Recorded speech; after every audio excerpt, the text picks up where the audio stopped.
I'd like to introduce you to a friend of mine. This is Maria. Maria, like every other woman on the planet, she knows things.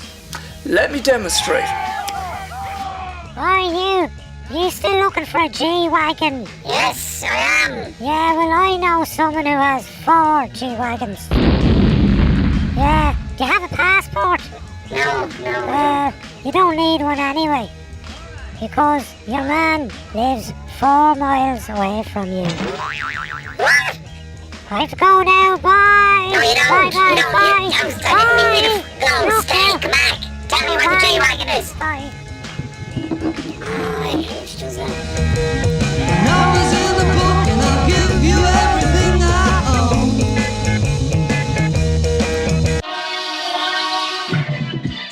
Maria did know somebody who owned a G-Wagon. Even better, the person who owned the G-Wagon knew somebody else who owned a G-Wagon, and this person was interested in selling their G-Wagon. Well, eventually. It took 6 months of negotiations, but on the bank holiday weekend of 2016, I got to bring home a brand new 31-year-old G-Wagon, which I ended up calling Iggy.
Well, it was the summer after all, and nothing could be fixed until the rain stopped.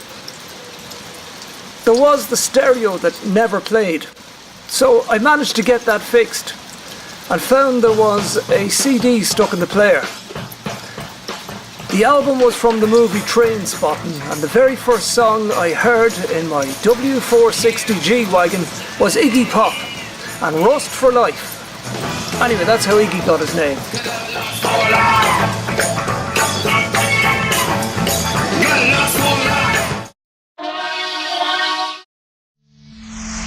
Iggy had issues.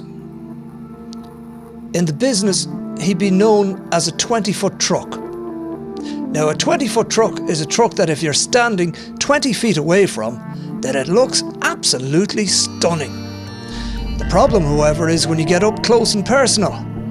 That's when its real personality is revealed. Yeah, rust for life, Iggy. Okay, it's a 1980s G-Wagon. That's exactly what they're made of. Rust. Rust and paint.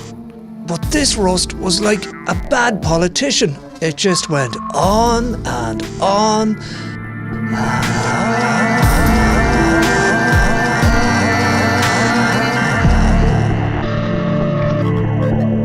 It was as if Iggy had gone to Rust Las Vegas and won the jackpot.